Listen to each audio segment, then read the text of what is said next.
तुम्हारे उत्तर मुझे संतुष्ट कर रहे हैं, लेकिन अंतिम परीक्षा अभी बाकी है। अब मैं तुमसे तीसरी और सबसे कठिन परीक्षा लूंगी, निस्वार्थता की परीक्षा। परी, हम किसी स्वार्थ के लिए नहीं आए हैं। हम केवल अपने गांव को बचाना चाहते हैं। ये परीक्षा भी हम अवश्य पूरी करेंगे। जैसे ही वे जड़ी बूटी की खोज में आगे बढ़े, एक काली छाया उनके सामने प्रकट हुई। कौन हो तुम लोग? इस जंगल में आना मना है। भगवान मेरा भला करे या ना करे, तुझे भीख नहीं दूंगी। सुबह सुबह दरवाजे पर आकर अपशगुन मत कर।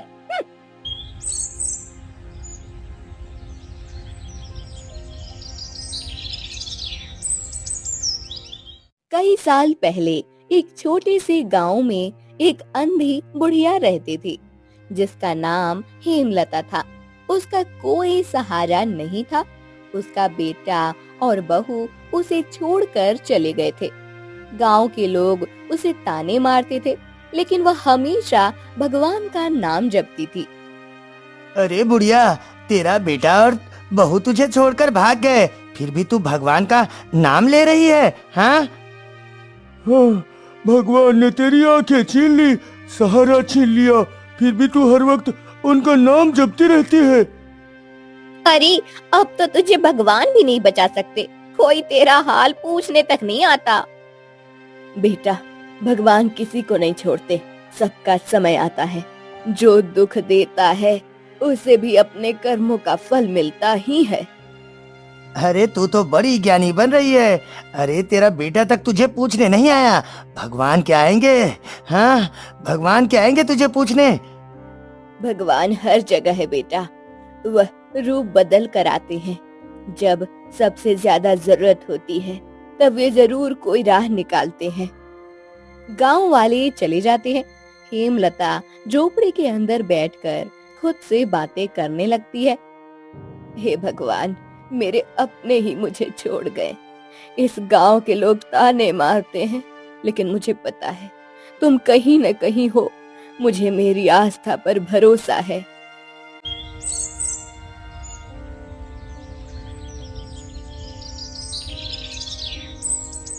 अगली गांव की कच्ची गलियां में हेमलता एक लकड़ी के सहारे धीरे धीरे चलती हुई घर घर भीख मांगने जाती है।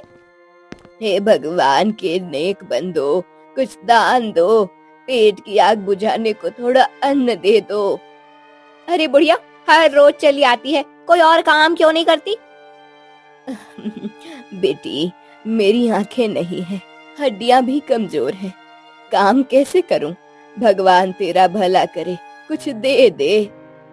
भगवान मेरा भला करे या ना करे, तुझे भीख नहीं दूंगी। सुबह सुबह दरवाजे पर आकर अपशगुन मत कर। बुढ़िया सिर झुकाकर आगे बढ़ती है। रास्ते में एक आदमी बैठा होता है। बुढ़िया, भीख मांगकर जीने से अच्छा है तू शापित जंगल में चली जा। सुना है वहाँ का पत्थर किस्मत बदल देता है। हाँ बेटा, किस्मत मेहनत से बदलती है, छल कपट से नहीं। जिस वक्त की तू बात कर रहा है, वहाँ जाने वाले कभी लौटे नहीं।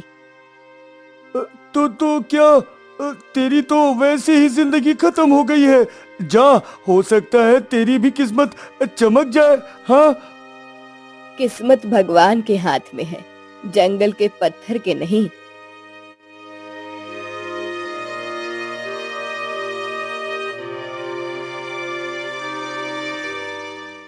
रात में हेमलता अपनी झोपड़ी के बाहर बैठकर भगवान का भजन गा रही थी। कुछ गांव वाले दूर से सुन रहे थे। राम नाम की लूट है, लूट सके तो लूट, अंत काल पछताएगा, जब प्राण जाएंगे छूट। गांव का माहौल शांत है। कुछ लोग अब भी हेमलता को बेवकूफ समझते हैं। एक दिन भूख से बेहाल होकर वह जंगल की ओर चली जाती है। जंगल में अंधेरा घना है, पक्षियों की आवाजें गूंज रही हैं, हवा हल्के हल्के पेड़ों को हिला रही है। हे भगवान, गांव में कोई रोटी देने को तैयार नहीं। अब जंगल ही मेरा सहारा है। क्या पता यहाँ कुछ खाने को मिल जाए। रास्ता अनजान है, जगह जगह झाड़ियां हैं। अचानक वो ठोकर खाकर गिर जाती है। आह, अरे ओ राम, ये पैर कहाँ फिसल गया। हाय, कितना दर्द हो रहा है। वह हाथों से जमीन टटोलती है। अचानक उसका हाथ एक डंडे कठोर पत्थर से टकराता है। पत्थर के स्पर्श से ही एक अद्भुत चमक उसकी चारों ओर फैल जाती है। अरे ये क्या हो रहा है? इतनी तेज रोशनी। धीरे धीरे उसकी आंखों के सामने से धुंध हटती है और उसे साफ साफ दिखने लगता है। ये सपना तो नहीं, मुझे दिख रहा है। मैं देख सकती हूँ। वह अपने हाथों को देखती है, फिर चारों ओर देखती है। हरी हरी घास, ऊंचे ऊंचे पेड़, आसमान में चमकता सूरज, सभी उसे साफ दिखने लगता है। उसकी आंखों में आंसू आ जाते हैं। हे भगवान, ये क्या चमत्कार हुआ। सालों बाद मैंने रोशनी देखी है। मुझे फिर से दुनिया दिख रही है। वाह, कितनी ठंडी हवा चल रही है। ये पत्तों की सरसराहट, ये पक्षियों की आवाज, कितना सुंदर संसार है। आसमान में बादल उमड़ने लगते हैं। हल्की बूंदाबांदी शुरू होती है। आहा, ये बारिश कितनी प्यारी लग रही है। पहले सिर्फ महसूस कर सकती थी, अब देख भी सकती हूँ। तेज हवा चलने लगती है। घना कोहरा जंगल में उतरने लगता है। माहौल धीरे धीरे डरावना हो जाता है। अभी तो सब अच्छा लग रहा था, अचानक ये ठंड क्यों बढ़ गई? ये जंगल, कहीं ये वही श्रापित पत्थर तो नहीं? हवा और तेज हो जाती है। दूर कहीं से अजीब सी आवाजें आने लगती हैं। हे भगवान, मैंने क्या कर दिया? कहीं इस पत्थर को छूकर मैंने कोई अनहोनी तो नहीं बुला ली? जंगल की ठंडी हवा में हल्का कंपन होता है। पत्थर से चमक उठती है और अचानक एक रहस्यमयी आवाज गूंजती है। हेमलता घबराकर इधर उधर देखने लगती है। हेमलता, ये रोशनी स्थायी नहीं है। अगर इसे हमेशा के लिए चाहती हो तो तुम्हें मेरी 3 इच्छाएं पूरी करनी होगी। 3 इच्छाएं? लेकिन तुम कौन हो और मुझसे क्या करवाना चाहते हो? पहली इच्छा पूरी करने के बाद दूसरी इच्छा बताई जाएगी, फिर तीसरी। फैसला अब तुम्हारे हाथ में है। हेमलता सोच में पड़ जाती है। उसकी आंखों के सामने गांव के दिन याद आते हैं। अंधकार, लोगों के ताने, भीख मांगना। फिर वह अपनी रोशनी से भरी आंखों को छूती है। मैं ये परीक्षा देने को तैयार हूँ। बताओ, पहली इच्छा क्या है? पहली परीक्षा, तुम्हें एक ऐसा फूल लाना होगा जो सिर्फ चांदनी रात में खिलता है। ये फूल इस जंगल में है, लेकिन इसे पाना आसान नहीं है। चांदनी में खेलने वाला फूल? लेकिन मैं इसे कैसे ढूंढूंगी? ये तो बहुत सारे फूल होंगे, मैं कैसे पहचानूंगी? इसका रंग चांदनी जैसा सफेद है, लेकिन ये केवल आधी रात को खिलता है। इसे छूने से पहले तुम्हें इसे पहचानना होगा, वरना ये गायब हो जाएगा। अगर गलती से कोई और फूल तोड़ लिया तो? अगर गलत फूल तोड़ा तो रोशनी हमेशा के लिए चली जाएगी। हेमलता की आंखों में डर झलकता है, लेकिन वह अपनी कदम आगे बढ़ाती है। जो होगा देखा जाएगा, अब तो पीछे नहीं हट सकती। जंगल में रात घिरने लगती है। आसमान में चांद धीरे धीरे ऊपर चढ़ रहा है। हवा हल्की ठंडी हो गई है। चारों ओर पेड़ों की परछाइयां डरावनी लगने लगी हैं। हे चंद्रमा, मुझे सही रास्ता दिखाना। इस अंधेरे जंगल में मुझे वह फूल चाहिए जो मेरी रोशनी को हमेशा के लिए लौटा सके। हेमलता जंगल के घने अंधकार में आगे बढ़ती है। वो क्या है? क्या ये वही फूल है जिसकी तलाश में मैं हूँ? वह धीरे धीरे उस दिशा में बढ़ती है, लेकिन जैसे ही वह करीब पहुँचती है, चमक अचानक गायब हो जाती है।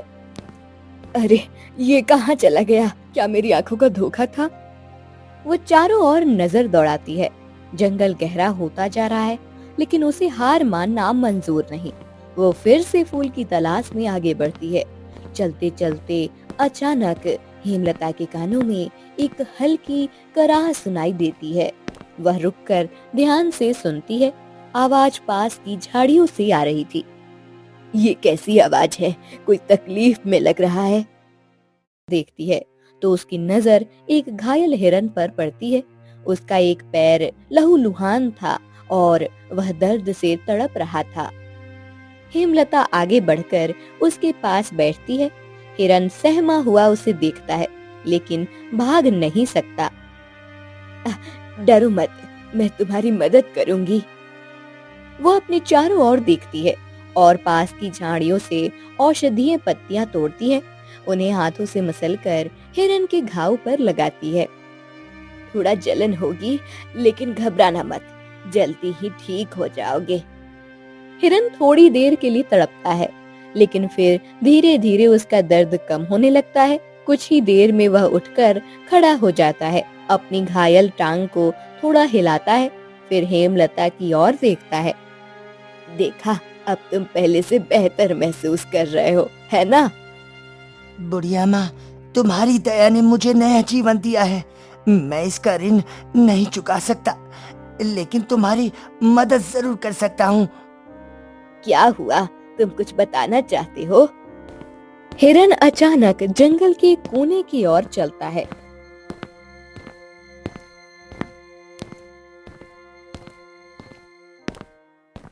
ये रास्ता सीधा वहां जाता है जहां तुम्हारी पहली परीक्षा का उत्तर छिपा है। पर याद रखना, लालच में मत फंसना और अपने दिल की सच्चाई पर भरोसा करना। ये रास्ता तो पहले नहीं दिखा था। क्या ये कोई गुप्त मार्ग है?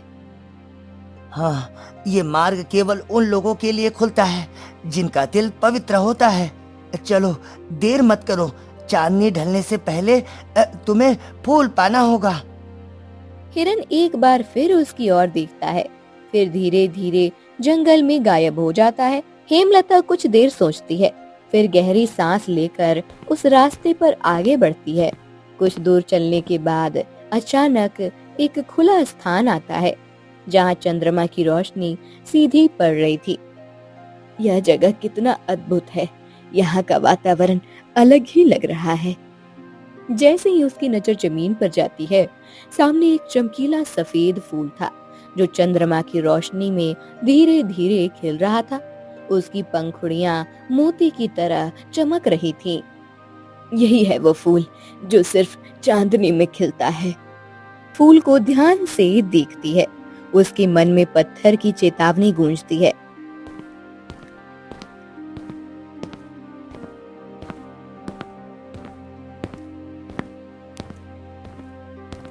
अगर ये गलत हुआ तो मेरी रोशनी हमेशा के लिए चली जाएगी, लेकिन हिरन ने मुझे यहाँ तक पहुँचाया है। मुझे यकीन है कि यही सही फूल है।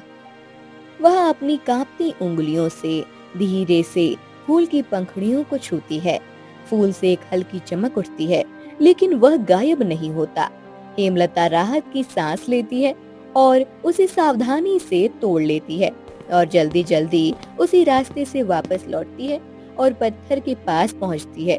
जैसे ही वह फूल को पत्थर के पास रखती है, पत्थर की चमक अचानक और तेज हो जाती है और वही रहस्यमयी आवाज फिर से गूंजती है। हेमलता, तुमने पहली परीक्षा सफलतापूर्वक पूरी कर ली है। अब तुम्हें दूसरी परीक्षा के लिए तैयार रहना होगा। अब क्या करना होगा? तुम्हें अपनी सबसे अनमोल वस्तु का त्याग करना होगा। हेमलता के चेहरे पर उलझन के भाव थे। वह अपने आसपास देखती है, फिर खुद को टटोलती है। उसके पास त्यागने के लिए कुछ भी नहीं था, न धन, न गहने, न कोई कीमती वस्तु। मेरे पास तो कुछ भी नहीं है, मैं त्यागूंगी क्या? हर किसी के पास कुछ न कुछ अनमोल होता है। सोचो, तुम्हारे लिए सबसे अधिक मूल्यवान क्या है?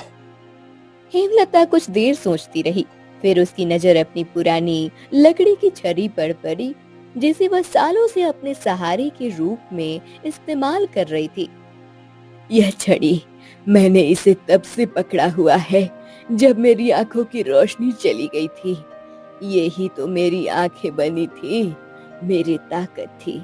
इसके बिना मैं एक कदम भी नहीं चल सकती थी। वह छड़ी को कसकर पकड़ती है, जैसे उसे छोड़ने में संकोच हो रहा हो। अगर इसे छोड़ दूं तो कैसे चलूंगी? अगर गिर गई तो? लेकिन अगर यह परीक्षा है तो मुझे इसे पूरा करना ही होगा। वह गहरी सांस लेती है और धीरे धीरे कांपते हाथों से अपनी छड़ी को पत्थर के सामने रख देती है। जैसे ही हेमलता ने छड़ी छोड़ी, पत्थर की चमक और बढ़ गई। एक हल्की सुनहरी रोशनी हेमलता के चारों ओर फैली और हवा में हल्का कंपन हुआ। अचानक हेमलता को अपने भीतर एक अलग शक्ति महसूस हुई। ये क्या हो रहा है? वह धीरे धीरे अपने पैरों पर खड़ी होती है, बिना किसी सहारे के। उसे विश्वास ही नहीं होता कि वह बिना छड़ी के सीधे खड़ी हो सकती है। वह एक कदम आगे बढ़ाती है, फिर दूसरा। मैं बिना छड़ी के चल रही हूँ, ये कैसे संभव है? वह खुशी से इधर उधर घूमने लगती है। उसकी आंखों में आंसू आ जाते हैं। पत्थर की रोशनी धीरे धीरे कम होने लगती है और रहस्यमयी आवाज फिर से गूंजती है। हेमलता, तुमने अपनी सबसे अनमोल वस्तु का त्याग किया और बदले में तुम्हें असली शक्ति मिली। अब तुम्हारी आखिरी परीक्षा बाकी है, तैयार रहो। अब जो भी होगा मैं तैयार हूँ। बताओ, इस बार मुझे क्या करना होगा? तुम्हारी ये परीक्षा सबसे कठिन है, क्योंकि इसमें कोई स्पष्ट मार्गदर्शन नहीं होगा। तुम्हें किसी अनजान व्यक्ति पर भरोसा करना होगा। ये परीक्षा तुम्हारे दिल और विश्वास की होगी। हेमलता थोड़ा चौंकती है, लेकिन फिर खुद को संभालती है। वह बिना कोई सवाल किए गांव की ओर चल पड़ती है। जैसे ही वह पेड़ के पास पहुंचती है, उसने देखा कि वहां एक कमजोर और भूखा व्यक्ति बैठा था। उसकी सांसें तेज चल रही थी। माँ, पानी, कुछ खाने को मिलेगा? हेमलता उसके फटे हुए कपड़े और कांपते हाथों को देखती है। उसकी आंखों में दया झलकती है। वह अपने झोले में हाथ डालती है, लेकिन उसके पास कुछ भी नहीं होता। बेटा, मेरे पास अभी कुछ भी नहीं है, लेकिन रुको, मैं तुम्हारे लिए कुछ खाने का इंतजाम करती हूँ। वह बिना समय गवाए गांव की ओर बढ़ती है। हेमलता गांव के एक घर के दरवाजे पर दस्तक देती है। बेटी, क्या तुम्हारे पास थोड़ा सा खाना है? एक भूखा व्यक्ति रास्ते में बैठा है, कई दिनों से कुछ खाया नहीं है। माँ, हमारे घर में मुश्किल से ही खाना बनता है, मैं तुम्हें कैसे दे सकती हूँ? हेमलता निराश होकर आगे बढ़ती है और दूसरे घर की ओर जाती है। बेटा, क्या तुम्हारे पास थोड़ा अन्न या रोटी है? एक भूखा व्यक्ति बहुत कष्ट में है। माँ, अगर हम हर किसी को खाना खिलाने लगे तो खुद क्या खाएंगे? हेमलता के चेहरे पर हल्की चिंता की लकीरें उभर आती हैं। वह आगे बढ़ती है, लेकिन कई घरों से उसे खाली हाथ लौटना पड़ता है। थोड़ी दूर पर एक छोटी सी दुकान थी। दुकानदार हिसाब किताब में व्यस्त था। हेमलता धीरे से उसके पास जाती है। बेटा, क्या तुम एक टुकड़ा रोटी दे सकते हो? कोई भूखा है, उसके जीवन का प्रश्न है। दुकानदार पहले हेमलता को ध्यान से देखता है, फिर बिना कुछ कहे अपनी दुकान से एक केला उठाता है और हेमलता की ओर बढ़ा देता है। ये लो, ले जाओ माँ। वो सिर झुकाकर धन्यवाद कहती है और जल्दी से अजनबी के पास लौटती है। हेमलता फिर से उस पेड़ के पास पहुंचती है। अजनबी अब और भी कमजोर लग रहा था। वह कांपते हाथों से अपने पेट को पकड़कर बैठा था। बेटा लो, ये खा लो। अजनबी हेमलता की ओर देखता है। उसकी आंखों में आंसू आ जाते हैं। तुमने मुझ पर भरोसा किया, जबकि बाकी लोग मुझे देखकर दूर चले जाते थे। भूख और दर्द जाति रूप पहचान नहीं देखती। इंसान को इंसान की मदद करनी चाहिए। जैसे ही वो केला खाता है, अचानक उसके चारों ओर एक हल्की रोशनी फैलने लगती है। हेमलता चौंक कर पीछे हटती है। अजनबी की जगह अब एक तेजस्वी पुरुष खड़ा था। राजसी वेशभूषा में, चेहरे पर दिव्य आभा। वह हेमलता को देख मुस्कुराया और हाथ जोड़कर प्रणाम किया। हेमलता, तुमने मेरी मुक्ति का मार्ग खोल दिया। मैं कोई साधारण व्यक्ति नहीं, बल्कि इस राज्य का श्रापित राजा हूँ। राजा, लेकिन तुम यहाँ इस हालत में? परसों पहले मैंने अपने घमंड में आकर एक साधु का अपमान किया था। मैंने उनकी तपस्या को व्यर्थ समझा, उनके ज्ञान का उपहास किया। क्रोध में आकर उन्होंने मुझे श्राप दे दिया। जब तक कोई निस्वार्थ भाव से मुझ पर विश्वास नहीं करेगा और मेरी सहायता नहीं करेगा, तब तक मैं दर दर भटकता रहूंगा, एक तुच्छ प्राणी की तरह। राजा ने गहरी सांस ली और फिर आगे बोलने लगा। परंतु उन्होंने एक और भयानक भविष्यवाणी की थी। उन्होंने कहा था कि जब मेरा ये श्राप समाप्त होगा, तब इस राज्य पर एक भयंकर मुसीबत आएगी। एक अज्ञात बीमारी फैलेगी जो पूरे गांव को अपने चपेट में ले लेगी। लोग एक एक करके अपनी चपेट में आते जाएंगे और धीरे धीरे कर पूरा राज्य शमशान में बदल जाएगा। महाराज, ये तो बहुत गंभीर बात है। क्या कोई उपाय नहीं है इस संकट को टालने का? उपाय है, लेकिन कठिन है। साधु ने कहा था इस राज्य को श्राप से बचाने का एक ही तरीका है। मुझे घने जंगलों में जाकर एक विशेष जड़ी बूटी लानी होगी। वो जड़ी बूटी इस बीमारी का इलाज है। उसे दवा बनाकर पूरे गांव में बांटना होगा, तभी इस राज्य को बचाया जा सकता है। लेकिन यदि मैं असफल रहा तो ये पूरा राज्य विनाश के अंधकार में डूब जाएगा। हेमलता कुछ देर चुप रही। महाराज, मैं भी आपके साथ चलूंगी। यह गांव मेरा भी है।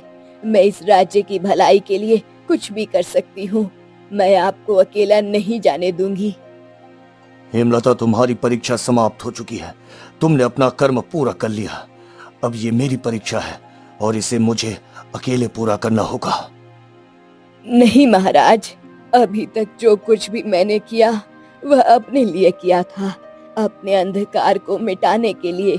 लेकिन अब मैं सिर्फ अपने लिए नहीं, बल्कि पूरे गांव के लिए कुछ करना चाहती हूँ। इस संकट से लड़ने का मेरा भी उतना ही हक है जितना आपका। मैं अकेले आपको जाने नहीं दूंगी। राजा हेमलता की निष्ठा और साहस को देखकर कुछ पल चुप रहते हैं। फिर वे धीरे से सिर झुकाते हैं। अगर तुम्हारी यही इच्छा है तो ठीक है, हम दोनों मिलकर इस कठिन परीक्षा का सामना करेंगे। हेमलता मुस्कुराती है और राजा के साथ जंगल की ओर बढ़ने लगती है। जंगल गहरा और भयावह लग रहा था। जैसे ही वे जड़ी बूटी की खोज में आगे बढ़े, एक काली छाया उनके सामने प्रकट हुई। कौन हो तुम लोग? इस जंगल में आना मना है। हम गांव के लोगों की रक्षा के लिए आए हैं। हमें कोई नहीं रोक सकता। अगर यह जंगल शापित है तो हमें सच बताओ। हम यहाँ किसी बुरी नीयत से नहीं आए हैं।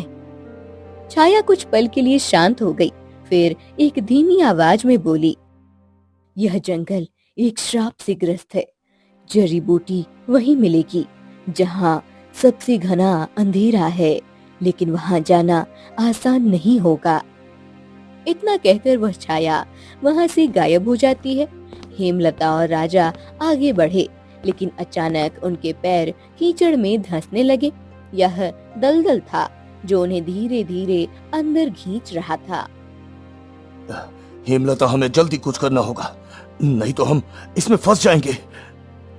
हमें संतुलन बनाए रखना होगा। जितना ज्यादा हम हाथ पैर मारेंगे, उतना ही अंदर धंसते जाएंगे। दोनों ने धीरे धीरे अपनी सांसें नियंत्रित की और संतुलन बनाए रखा। कुछ ही देर में वे दलदल से बाहर आ गए। आगे बढ़ रहे थे, वहाँ एक विशाल वृक्ष के नीचे नीली रोशनी में चमकती जड़ी बूटी थी। यह वही बूटी है जिसकी हमें तलाश थी। हमने इसे खोज लिया, लेकिन हमें इसे सुरक्षित गांव तक ले जाना होगा। जैसे ही वे जड़ी बूटी तोड़ने लगे, पूरा जंगल कांपने लगा। अचानक उनके सामने एक परी प्रकट हुई। ठहरो, ये जड़ी बूटी केवल उन्हीं को प्राप्त होती है जो इसके योग्य होते हैं। यदि तुम इसे ले जाना चाहते हो तो पहले मेरी परीक्षाओं का उत्तर दो। राजा और हेमलता ने एक दूसरे की ओर देखा। हे देवी, हमें अपने स्वार्थ के लिए नहीं, बल्कि गांव के लोगों की रक्षा के लिए इस जड़ी बूटी को ले जाना आवश्यक है। यदि हमें परीक्षा देनी पड़े तो हम उसके लिए तैयार हैं। परी ने हल्का मुस्कुरा दिया और फिर अपनी पहली परीक्षा रखी। सत्य और न्याय। अगर तुम्हें अपने राज्य और अपने परिवार में से किसी एक को चुनना हो तो तुम किसे चुनोगे? राजा कुछ सन सोचते रहे, फिर बोले, राजा का कर्तव्य होता है कि वो अपने राज्य के हर व्यक्ति को अपने परिवार के समान माने। यदि राज्य पर संकट आएगा तो मेरा परिवार भी सुरक्षित नहीं रहेगा। इसलिए मैं राज्य को चुनूंगा, क्योंकि वही सबका सहारा है। तुम्हारे उत्तर से मैं संतुष्ट हूँ, लेकिन अभी परीक्षा समाप्त नहीं हुई। अब अगला प्रश्न सुनो। दूसरी परीक्षा, साहस और धैर्य। यदि तुम्हें यह ज्ञात हो जाए कि जड़ी बूटी लेने के बाद भी गांव के सभी लोग नहीं बच पाएंगे, तो क्या तुम इसे लेने की कोशिश करोगे? हम अपना प्रयास करना कभी नहीं छोड़ेंगे। यदि कुछ लोगों को भी बचाया जा सकता है तो हमें यह कोशिश करनी चाहिए। जब तक जीवन है तब तक आशा भी है। तुम्हारे उत्तर मुझे संतुष्ट कर रहे हैं, लेकिन अंतिम परीक्षा अभी बाकी है। अब मैं तुमसे तीसरी और सबसे कठिन परीक्षा लूंगी, निस्वार्थता की परीक्षा। परी, हम किसी स्वार्थ के लिए नहीं आए हैं। हम केवल अपने गांव को बचाना चाहते हैं। ये परीक्षा भी हम अवश्य पूरी करेंगे। अगर तुम्हें जड़ी बूटी ले जानी है तो तुम्हें अपने सबसे प्रिय वस्तु या व्यक्ति का त्याग करना होगा। क्या तुम इसके लिए तैयार हो? त्याग? लेकिन मैंने तो पहले ही अपना सब कुछ छोड़ दिया है। मेरे पास अब त्यागने के लिए कुछ नहीं बचा।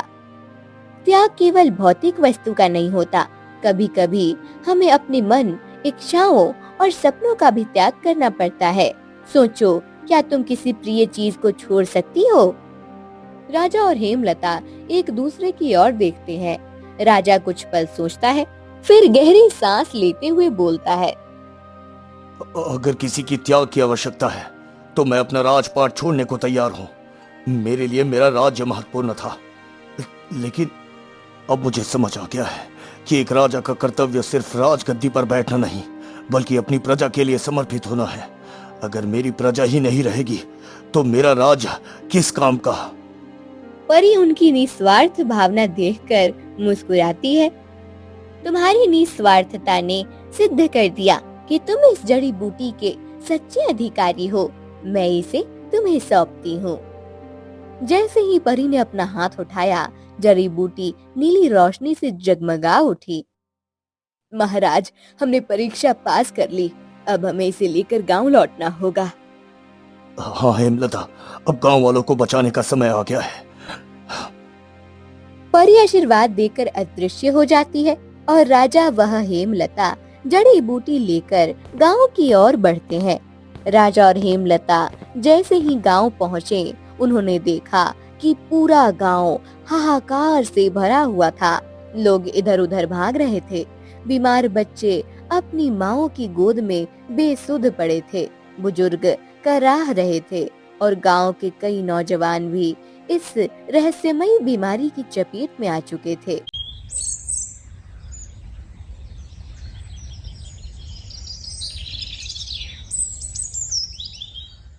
राजा और हेमलता यह देखकर घबरा गए। महाराज, लगता है हमें आने में देर हो गई। गांव की हालत बहुत खराब हो चुकी है। अगर हम जल्दी कुछ नहीं करते तो बहुत से लोग अपनी जान गंवा देंगे। अब हमें बिल्कुल भी समय बर्बाद नहीं करना चाहिए हेमलता। तुम जल्दी से इस जड़ी बूटी को पीसकर काढ़ा तैयार करो। मैं तब तक पूरे गांव को इकट्ठा करता हूँ। हेमलता जल्दी से जड़ी बूटियों को पीसने लगती है। दूसरी ओर राजा गांव के मुख्य चौराहे पर पहुंचकर ऊंची आवाज में बोलते हैं।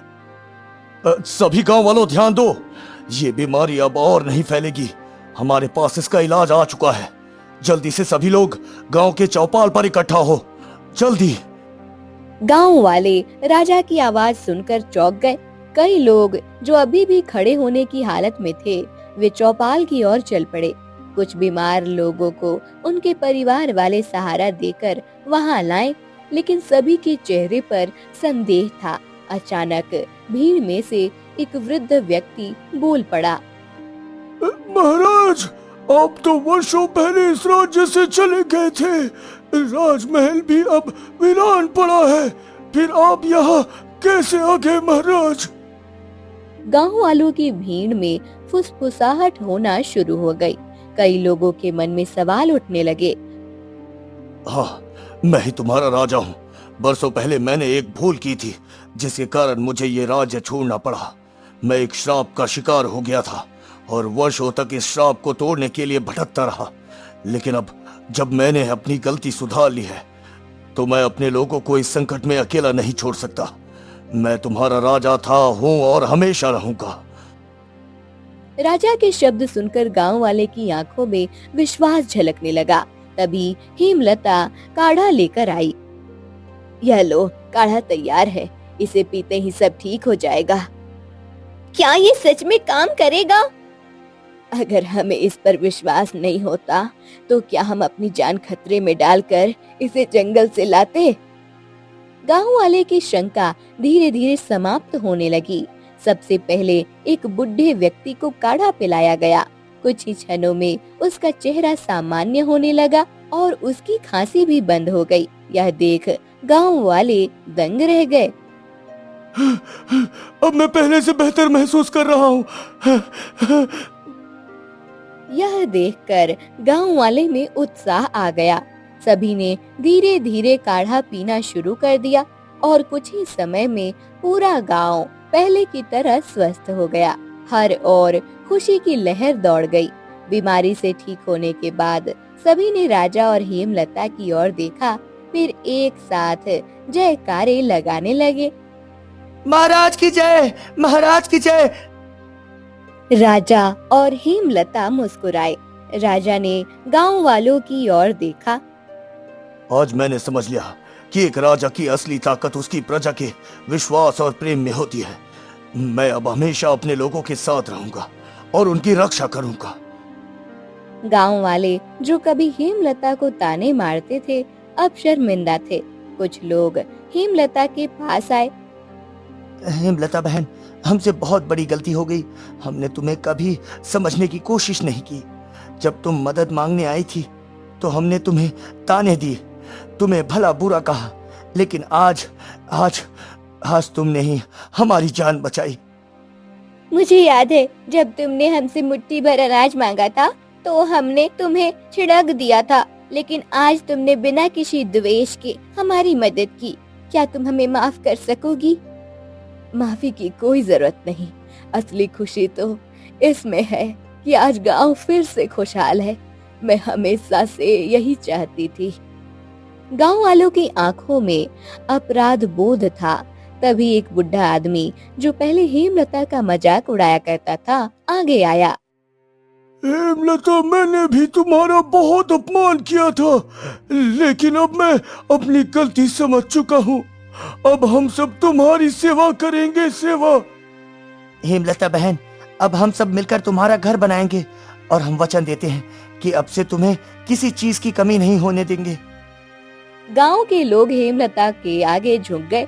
कुछ ने उसके लिए नए कपड़े लाने का वादा किया, तो कुछ ने कहा कि वे अब उसे गांव की सबसे सम्मानित महिला मानेंगे। हेमलता ने अपनी आंखों में आंसू भरकर सबको गले लगा लिया। राजा भावुक होकर हेमलता की ओर देखते हैं। आज सिद्ध हो गया कि सच्चाई और अच्छाई की हमेशा जीत होती है। हेमलता, तुमने कभी किसी से द्वेष नहीं रखा, ना ही किसी का बुरा चाहा। तुम्हारी निस्वार्थता ही तुम्हारी सबसे बड़ी शक्ति है। इसी कारण आज तुम सबसे ऊंची हो। तुमने न केवल मेरे श्राप को समाप्त किया, बल्कि पूरे गांव को भी बचाया। ये राज्य तुम्हारे योगदान को कभी नहीं भूलेगा।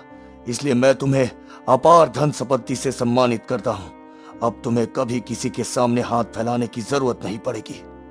और महाराज बहुत सारे धन हेमलता को देते हैं।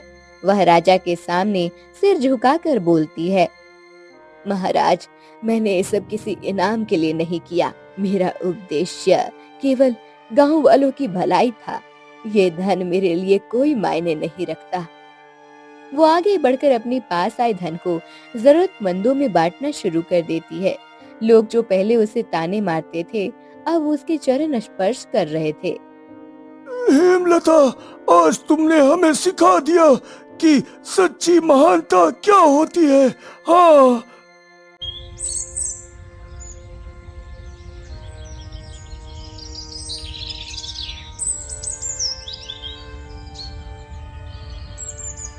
गांव के अन्य लोग भी हाथ जोड़कर खड़े हो गए। हेमलता ने सब कुछ क्षमा कर दिया और मुस्कुराकर सिर झुका लिया। लेकिन फिर वह अचानक सबकी ओर देखती है और बोलती है, अब मेरा यहाँ कोई काम नहीं। मैंने अपना कर्तव्य पूरा कर लिया। अब मैं शेष जीवन ईश्वर की भक्ति और ध्यान में बिताऊंगी। राजा और गांव वाले चौंक जाते हैं। हेमलता, तुम कहाँ जा रही हो? कहाँ जा रही हो तुम? जहाँ मेरी आत्मा को सुकून मिले। जंगल में एकांत में। धन संपत्ति से मेरा कोई नाता नहीं।